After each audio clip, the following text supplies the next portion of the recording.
ஆண்டவருடைய பரிசுத்த நாமம் மகிமைப்படுவதாக. எனக்கு அருமையான கர்த்தருடைய பிள்ளைகளே, நம்முடைய ஆண்டவர் கடந்த 7 மாதங்கள் பரிபூரணமாய் ஆண்டவர் நடத்தி வந்தார். இந்த 8வது மாதத்திலும் தேவ சமூகத்தில் இந்த ஆகஸ்ட் மாதத்திற்குரிய வாக்குத்தத்தத்திற்காக காத்திருக்கும் போது என்னை ஆவியானவர் நடத்தின ஒரு வேத பகுதி ஏசாயா தீர்க்கதரிசன புத்தகம் 32ஆம் அதிகாரம் 15வது வசனத்துக்கு நேராக ஆவியானவர் நடத்தினார்.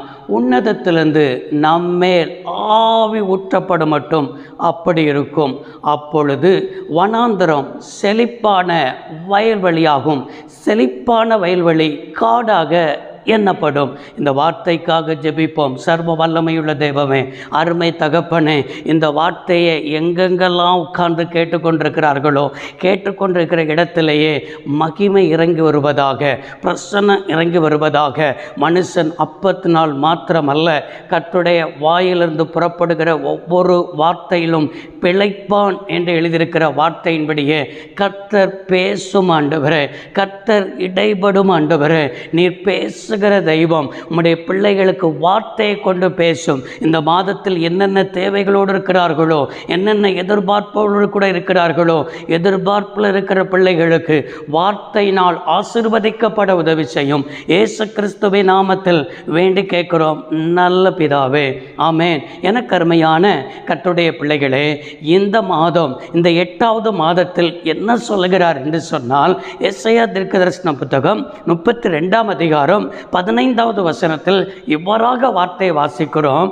உன்னதத்திலிருந்து நம்மேல் ஆவி ஊற்றப்படும் மட்டும் அப்படி இருக்கும். அப்பொழுது வனாந்தரம் செழிப்பான வயல்வெளியாகும், செழிப்பான வயல்வெளி காடாக எண்ணப்படும் என்று சொல்லப்பட்டிருக்கிறது. எனக்கு அருமையானவர்களே, அப்படியே இருக்கும் என்று என்ன செய்ய முடிகிறது? அந்த வார்த்தையை பார்க்க முடிகிறது. எப்பொழுது உன்னதத்திலிருந்து ஆவி ஊற்றப்படும் மட்டும் என்று எழுதப்பட்டிருக்கிறது அல்லவா? இந்த ஆவி நம்ம மேலே ஊற்றப்படுகிற வரைக்கும் என்ன சொன்னால், சில வாழ்க்கையில் மாறாதபடி இருக்கும், மாற்றத்தை காணாதபடி காணப்படும். இன்றைக்கு ஆவியானவர் இந்த 1ஆம் தேதியில் கூட நம்மளோடு கூட பேசுகிற ஒரு வார்த்தை, எல்லாம் மாறும்னு ஆண்டவர் சொல்கிறார். உங்களுடைய வாழ்க்கையில் இப்பொழுது நடந்து போகிற பாதைகள் எதுவாக இருந்தாலும், உங்களுடைய வாழ்க்கையில் கஷ்ட காலமாக இருக்கலாம், துன்ப காலமாக இருக்கலாம், நடக்காத ஒரு காலமாக இருக்கலாம், காலதாமதத்தின் காலமாக இருக்கலாம், எந்த ஒரு காலமாக இருந்தாலும் கர்த்தர் சொல்கிற ஒரு வார்த்தை, ஆண்டவர் எப்படிப்பட்ட தேவனாக இருக்கிறார்னா, அவர் மாற்றத்தின் தேவன். ஒரு நொடி பொழுதிலே நம்முடைய வாழ்க்கை வனாந்தரம் ஒரு செழிப்பான வயல்வெளியாக மாற்ற முடியும். இந்த மாதத்தில் கர்த்தர் நமக்கு, இது ஒரு செழிப்பின் மாதம். இது நீங்கள் வறட்சியை கண்ட நாட்களுக்கு, நீங்கள் சிறுமைப்படுத்தப்பட்ட நாட்களுக்கு, நீங்கள் துன்பத்தை கண்ட வருஷங்களுக்கு சரியாய் மகிழ்ச்சியாக்குவேன் என்று வாக்கு பண்ணினாரே, அப்படி என்றால் இந்த மாதத்தில் ஒரு செழிப்பை தேவன் வாக்கு பண்ணி கொண்டிருக்கிறார். நான் ஒரு செழிப்பின் பிரசங்கியாளர் கிடையாது, ஆனால் ஆவியானவர் உங்களுக்கு தருகிற வார்த்தையை தான் தைரியமாய் சொல்கிறேன். நீங்கள் செழித்திருப்பீர்கள், நீங்கள் ஆசீர்வாதமாய் இருப்பீர்கள். இதுதான் தேவனுடைய வாக்குத்தத்தம். இந்த மாதத்தில் கர்த்தர் இந்த வாக்குத்தத்தத்தை தான் உங்களுக்காக என்ன செய்திருக்கிறார்? தேவன் தருகிறார். ஆண்டவர் ஒரு நொடி பொழுதில் ஆண்டவர் மாற்ற முடியும். ஏசாயா தீர்க்கதரிசன புத்தகம் 35ஆம் அதிகாரம் 1வது வசனத்தில் வாசிக்கிறோம். அந்த ஆவியானவர் ஊற்றப்படும் பொழுது வனாந்தரம் புஷ்பத்தை போல என்ன செய்யும் என்றால் செழிக்கும் என்று பார்க்கிறோம். அப்படின்னா வனாந்தரம் தான், ஒன்றுமே இல்லாத இடம்தான், தண்ணீர் இல்லாத இடம், அது மாத்திரமல்ல உணவு கூட இல்லாத இடம், மக்கள் வசிக்கிறதற்கு இடம் என வசிக்காத ஒரு இடம். இப்படிப்பட்ட ஒரு வனாந்தரத்தை கூட என் ஆண்டவர் ஆவியானவரால் உங்கள் வாழ்க்கையில் ஒரு செழிப்பை தருகிறார். இந்த ஏசாயா தீர்க்கதரிசி என்ன செய்கிறான்? தீர்க்கதரிசனம் உரைத்த நாட்களிலே ஆவிக்குரிய ஒரு வறட்சி அன்றைக்கு தேசத்தில் காணப்பட்டது. ஆவிக்குரிய ரீதியில் ஒரு பின்மாறி மழை இல்லாதபடிக்கு அன்றைக்கு தேசம் முழுவதும் தேவனை விட்டு பின்மாறி போய் அந்நிய தெய்வத்தை வழிபட்டு ஆவியானவருக்கு இடம் கொடுக்காதபடி காணப்பட்டார்கள். அதனால தான் தேசத்தில் ஒரு ஆவிக்குரிய ஒரு வறட்சி என்ன செய்யப்பட்டது, காணப்பட்டது நிமித்தம்தான் இங்கே ஏசாயா மூலமாய் ஆவியானவர் முன்னுரைக்கிற ஒரு வார்த்தை, உன்னதத்திலிருந்து நம்மேல் ஆவி ஊற்றப்படும் மட்டும் அப்படி இருக்கும் என்று எழுதியிருக்கிறார். அப்படி என்றால் எல்லாம் மாறும் என்றால் நம்முடைய வாழ்க்கையில் எவையெல்லாம் மாறும் என்று சொல்லி கர்த்தர் இந்த ஆகஸ்ட் மாதத்தில் பேசுகிறார் என்றால், முதலாவது நம்முடைய வாழ்க்கையில் இருக்கிறதான சாபம் ஆசீர்வாதமாய் மாறும் என்று ஆண்டவர் சொல்லுகிறார். அந்த ஏசாயா தீர்க்கதரிசன புத்தகம் 32ஆம் அதிகாரம் வசனம் 15 உன்னதத்திலிருந்து நம்மேல் ஆவி ஊற்றப்படும் மட்டும் அப்படி இருக்கும். அப்படின்னு என்னது? மாற்றமே இருக்காது. நம்முடைய வாழ்க்கையில் மாற்றத்தை எதிர்பார்ப்போம், மாற்றம் இருக்காது. நடந்துரும்னு எதிர்பார்ப்போம், நடக்காது. கை கூடிரும்னு எதிர்பார்ப்போம், காரியங்கள் கை கூடாதபடி காணப்படும். எதெல்லாம் நடக்காமல் இருக்கிறதோ, எதெல்லாம் கை கூடாமல் இருக்கிறதோ, எதெல்லாம் காலதாமதம் ஆகிக்கொண்டிருக்கிறதோ, என்ன 7 மாதங்கள் கடந்து வந்துட்டோம், இந்த 8வது மாதத்திலெல்லாம் நடக்குமா, இந்த மாதத்திலையாவது காரியங்கள் கை கூடுமா, இந்த மாதத்திலையாவது ஒரு அற்புதம் நடக்குமா என்று எதிர்பார்ப்போடு காத்து கொண்டிருக்கிற தேவனுடைய பிள்ளைகளுக்கு உங்களுக்கு ஒரு நற்செய்தியை சொல்லுகிறேன், உங்களுக்கு ஒரு நல்ல செய்தியை சொல்லுகிறேன். உங்கள் வாழ்க்கையில் எதெல்லாம் நடக்காமல் இருக்கிறதோ, உங்கள் வாழ்க்கையில் கர்த்தர் சொல்கிற ஒரு வார்த்தை, சாபம் ஆசீர்வாதமாய் மாறும். இதுதான் என் தெய்வத்துடைய வார்த்தை. இது தீர்க்க தரிசனமான ஒரு வார்த்தை. உங்களுடைய பிள்ளையுடைய வாழ்க்கையில் எதிர்காலங்கள் கூட நீங்கள் ஜெபம் பண்ணி 7 மாதங்கள் திருமண காரியங்கள் கைகூடாமல் இருக்கிறதா? அது மாத்திரமல்ல, நீங்கள் எவ்வளவோ காரியத்திற்கு வேலை வாய்ப்பு காத்திருந்து எதுவுமே உங்கள் வாழ்க்கையில் கைகூடாமல் இருக்கிறதா? கற்பத்து கனிக்காக காத்திருந்து கைகூடாமல் இருக்கிறதா? எதெல்லாம் அப்படியே இருந்து கொண்டிருக்கிறது. இந்த 2026 ஆரம்பித்த நாளில் இருந்து என் வாழ்க்கையில் எப்படி அப்படியே இருக்குது. ஒரு மாற்றமும் 7 மாதமும் முடிஞ்சிருச்சு. ஒரு முன்னேற்றமும் இல்லை, ஒரு ஆசீர்வாதமும் இல்லை, ஒரு மேன்மையும் இல்லை, அப்படியே இருக்கிறது. அவர்களுக்கு நடக்குது என்று சொல்லி நான் கேள்விப்படுகிறேன். இந்தந்த குடும்பத்துக்கெல்லாம் அற்புதம் நடக்கிறது, எந்தெந்த பிள்ளைகளுடைய வாழ்க்கையிலெல்லாம் அற்புதம் நடக்க மாட்டேங்குது.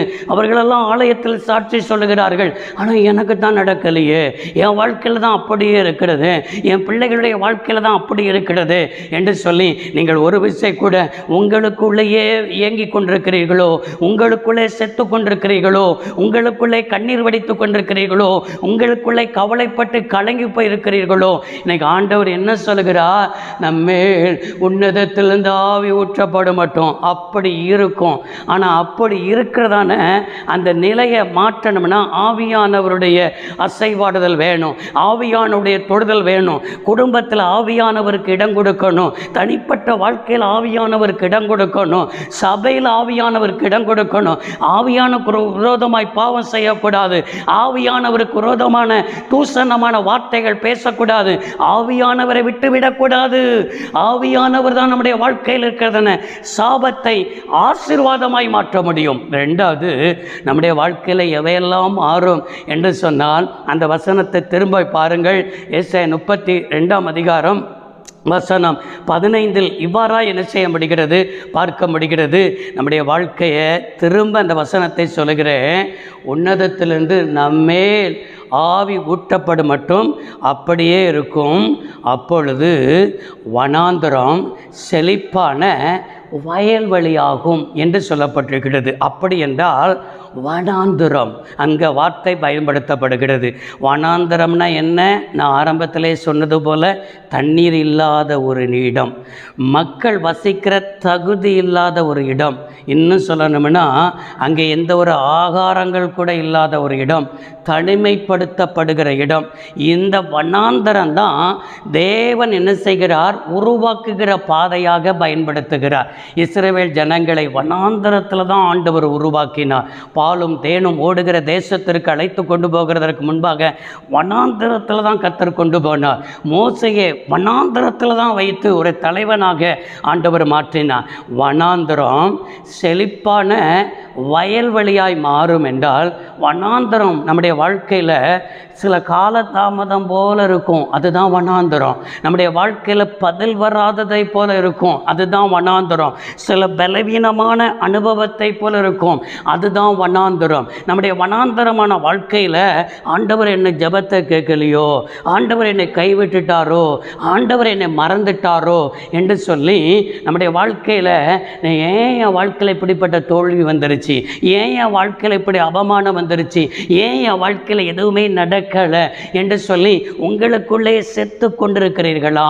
வனாந்தரம் என்பது நம்முடைய வாழ்க்கையில் செழிப்பான வயல்வெளியாய் மாறும் என்று சொன்னால், தோல்வி நம்முடைய வாழ்க்கையில் சாட்சியாய் மாறும் என்று ஆண்டவர் சொல்கிறார். எதெல்லாம் ஒரு தோற்று போனதை போல நீங்கள் உணர்கிறீர்கள், எதெல்லாம் உங்களுடைய வாழ்க்கையில் அவ்வளவுதான் என்று சொல்லி நினைக்கிறீர்கள், அவ்வளவுதான் முடிந்தது என்று சொல்லும் பொழுது தேவன் ஒரு தொடக்கத்தை தேவன் உண்டு பண்ணுகிறவராக இருக்கிறார்.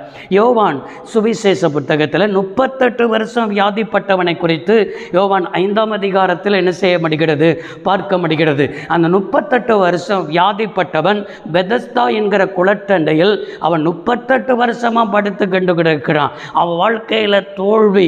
எத்தனையோ முறை முயற்சி பண்ணினார். தூதன் எப்பமாவது வந்து அந்த குளத்தை கலக்குவான். தூதன் கலக்கும் பொழுது முயற்சி பண்ணி பார்க்கிறான், நடக்கலை. எத்தனையோ ஆண்டுகள் முயற்சி எடுத்து 38 வருடங்கள் ஆகிவிட்டது, நடக்கலையே. இதே போல தான் இந்த வார்த்தையை கேட்டுக்கொண்டிருக்கிறதான சகோதரியே, நீ எத்தனையோ ஆண்டுகளாக நீ முயற்சி கொண்டிருக்கிறதை என் ஆவியானவர் இந்த வார்த்தையை பேசும்பொழுதே என் ஆவியில் காண்பிக்கிறார். நீ அநேக முயற்சி எடுக்கிறாய், ஆனால் அந்த முயற்சியில் உனக்கு தோல்விதான் வந்திருக்கிறது. நீ நன்றாய் படித்திருக்கிறாய், எத்தனையோ முயற்சி எடுக்கிறாய், ஒரு காரியங்கள் கூட நடக்கலை, எல்லாமே தோல்வி. 38 வருஷம் வியாதிப்பட்டவனை போல நீ எடுக்கிற முயற்சி எல்லாம் தோல்வியில் முடிந்து கொண்டிருக்கிறது. தேவன் இந்த வார்த்தையை கொண்டு உன் வாழ்க்கையில் சந்திக்கிறார். அவன் வாழ்க்கையை பார்த்து ஆண்டவர் சொன்னா, உன் படுக்கையை எடுத்துக்கொண்டு நட என்று சொல்லும் பொழுது அந்த நிமிடத்தில் அற்புதம் நடந்தது. இந்த வார்த்தையை கேட்டுக்கொண்டிருக்கும் பொழுதே உனக்குள்ள ஆவியானவர் ஒரு அற்புதத்தை செய்கிறார். இந்த வார்த்தையை கொண்டு உன் வாழ்க்கையில் இருக்கிற தோல்வி ஆசீர்வாதமாய் என்ன செய்கிறார், மாற்றுகிறார். உன் தோல்வியை சாட்சியாய் மாற்றுகிறார் ஆண்டவர். நீ அநேகருக்கு சாட்சி சொல்ல போகிறாய். நான் எத்தனையோ ஆண்டுகள் தோற்று போனேன், எத்தனையோ ஆண்டுகள் என் வாழ்க்கையில் நடக்கலை, ஆனால் என் தேவன் என் வாழ்க்கையில் ஒரு வனாந்தரத்தை போல தான் வைத்திருந்தார். நானும் எலியாவை போல சோர்ந்து போய் தான் காணப்பட்டேன். எலியா 1 ராஜாக்கள் 19ஆம் அதிகாரம் 4வது வசனத்தில் அவன் ஒரு நாள் வனாந்தரத்தில் என்ன செய்ய பிரயாணப்பட்டு போய் அவன் சூரச்செடியில் போய் உட்கார்ந்து, நான் சாக வேண்டும், என் பிதாக்களை பார்க்கலும் நல்லவன் அல்ல, என் ஆத்துமாவை எடுத்துக்கொள்ளும் என்று சொல்லி ஜெபம் பண்ணினான். எனக்கு அருமையானவர்களே, வனாந்தரத்தில் போய் அவன் வாழ்க்கையில் தோல்வியை கண்டுட்டோமே, என் வாழ்க்கையில் இப்படிப்பட்ட அவச்சொல்கள் வந்துருச்சே, இனிமேல் அவ்வளவுதான், நான் சாகணும்னு சொல்லி நினைத்தான். இல்லப்பா, நீ தோற்று போகிறவன் கிடையாது. உன் தோல்வியை நான் சாட்சியாய் மாற்றுவேன். உன் ஸ்தானத்தில் நீ என்ன செய்யணும்னு சொன்னால், தீர்க்கதரிசி அபிஷேகம் பண்ணணும், ராஜாக்களை அபிஷேகம் பண்ணணும், உன்னை சாட்சியாய் நான் நிலைநிறுத்த வேண்டும், நீ எனக்கு வேண்டும் என்று சொல்லி கர்த்தர் ஒரு எலியாவை வனாந்தரத்தில் போஜனத்தை கொடுத்து, கர்த்தர் அந்த போஜனத்தினால் என்ன செய்தான், 40 நாள் இரவும் பகலும் சுற்றி தெரிந்து ஒரே பெண்கிற பர்வதம் வரைக்கும், தேவன் வசிக்கிற இடம், தேவன் சந்திக்கிற இடம் வரைக்கும் தேவன் அவளை அழைத்து கொண்டு வந்து அவனுடைய தோல்வியை சாட்சியாய் மாற்றினவர். இன்றைக்கும் வாழ்க்கையில் இருக்கிற தோல்வி இந்த 8வது மாதத்தில் நீ சபை நடுவில் சாட்சி சொல்லத்தக்க நிலைமையில் கர்த்தர் உன் வாழ்க்கையில் அற்புதங்களை என்ன செய்ய போகிறார். 3வது, எவையெல்லாம் மாறும் என்று சொன்னால் அந்த வசனம் ஏசாயா 32 வசனம் 15 உன்னதத்திலிருந்து நம்மேல் ஆவி ஊற்றப்படும் மட்டும் அப்பொழுது வனாந்தரம் செழிப்பான வயல்வெளியாகும். செழிப்பான வயல்வெளி காடாக எண்ணப்படும் என்று என்ன செய்யப்பட்டிருக்கிறது, சொல்லப்பட்டிருக்கிறது. செழிப்பான வயல்வெளி காடாக எண்ணப்படும்னா, காடு என்பது ஒரு உருவக சொல்லாக பயன்படுத்தப்பட்டிருக்கிறது. ஒரு வயல்வெளி என்பது ஒரு குறிப்பிட்ட இடம். காடு என்பது பறந்து விரிந்ததான ஒரு ஆசீர்வாதம், ஒரு பெருக்கத்தை தான் காடு என்கிற சொல் என்ன செய்யப்பட்டிருக்கிறது, அங்கே சொல்லப்பட்டிருக்கிறது. மூன்றாவது, நம்முடைய வாழ்க்கையில் வறட்சி செழிப்பாக மாறும் என்று ஆண்டவர் சொல்கிறார். இதுவரைக்கும் ஒன்றுமே இல்லை தான். ஈசாக்குடைய வாழ்க்கையில் விதை விதைச்சி என்ன செய்யணும்னு சொன்னால், பஞ்ச காலத்தில் தான் விதை விதைச்சான். வறட்சியான நேரம், பஞ்ச காலம். ஆனால் அந்த பஞ்ச காலத்தை கூட தேவன் அவனுடைய வாழ்க்கையில் ஆசீர்வதித்து 100 மடங்கு ஆசீர்வதித்து ஒரு பெருக்கத்தை தரலையா? ஈசாக்கு வர வர விருத்தி அடைந்தான் என்று ஆதியாகமம் 26ஆம் அதிகாரத்தில் வாசிக்கிறோம் அல்லவா? ரெகோபோத்தின் ஆசீர்வாதம், தேசத்தில் நம்மளை பழுகும்படி செய்தார் என்று சொல்லி அந்த இடத்துக்கு ரெகோபோத் என்று பெயரிட்டான் என்று வேதத்தில் வாசிக்கிறோமே. அப்படிப்பட்ட ஒரு செழிப்பு உன் வாழ்க்கையில் வறட்சியை நீ கண்டிருக்கிறாய். உன் வாழ்க்கையில் அநேகர் என்ன செய்யணும்னு சொன்னால், நீங்கள் அநேகர் சொல்கிற ஒரு வார்த்தை என்ன சொல்கிறாங்க தெரியுமா? இந்த மாதத்தை முடிக்க நான் எப்படி முடிக்க போகிறேனோ, இந்த லோனை நான் எப்படி அடைக்க போகிறேனோ, இந்த கடன் சுமையை நான் எப்படி மாற்ற போகிறேனோ, இந்த இஎம்ஐயை நான் எப்படி கட்ட போகிறேனோ, நான் தேவையில்லாமல் இந்த பேங்க் லோன் வாங்கிட்டேனே, தேவையில்லான அந்த லோனில் போய் மாட்டிக்கிட்டேனே, தேவையில்லான காரியத்தை நான் சிக்கிக்கிட்டேனே என்று சொல்லி உங்கள் வாழ்க்கையில் வருகிற வருமானத்தை வச்சு நீங்கள் கணக்கு போட்டுக்கிட்டு இருக்கிறீங்க. உங்கள் கணக்கை நிப்பாட்டுங்க. உங்கள் விசுவாசம் கர்த்தர் மேல் வரட்டும். உங்கள் நம்பிக்கை கர்த்தர் மேல் வரட்டும். உங்கள் வறட்சியை செழிப்பாய் மாற்றுகிறவர் என் தேவன் இருக்கிறார். அவர் மேல் உங்கள் விசுவாசம் வைங்க. இந்த மாதத்தில் ஒரு பெருக்கத்தை காணப்போகிறீர்கள். இந்த மாதம் ஒரு செழிப்பின் மாதம். இந்த மாதம் உங்களை ஆசீர்வதிக்கிற ஒரு மாதம். உங்கள் வாழ்க்கையில் இருக்கிறதை வைத்து பார்க்காதீங்க.